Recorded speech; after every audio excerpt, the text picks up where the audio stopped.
আপনারা জানেন 12ই ফেব্রুয়ারি নির্বাচনের পর আমাদের সরকারের মাননীয় প্রধানমন্ত্রী জনাব তারেক রহমান সারা বাংলাদেশকে কানেক্টিভিটিকে বাড়ানোর জন্য সেটা রেল সড়ক সব জায়গায় উনি কাজ করে চলছেন এবং আপনাদের ভোটে আমাদের যারা জাতীয় সংসদ সদস্য নির্বাচিত হয়েছেন তারা তাদের নির্বাচনী প্রতিশ্রুতি বাস্তবায়নের জন্য তারা একেবারে সারাক্ষণই পরিশ্রম করে চলছেন।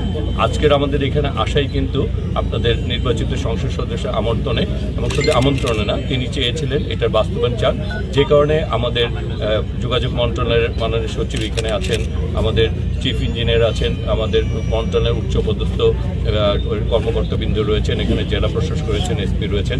তার মানে কি আমরা নির্বাচনে আমাদের সংসদ সদস্য যে সকল প্রতিশ্রুতি দিয়েছেন আমরা সেগুলি বাস্তবায়ন করতে চাই, সেই জন্যই আমাদের আজকে এই ছুটে চলা। আমাদের আপনি যে কথাটি বলেছেন 2002 সালে যেই কাজটি শুরু হয়েছিল, বিগত ফ্যাসিস্ট সরকার সেই কাজগুলি উন্নয়ন কাজগুলি করতে চায়নি, শুধুমাত্র বিএনপি সেই কাজগুলি শুরু করেছিল।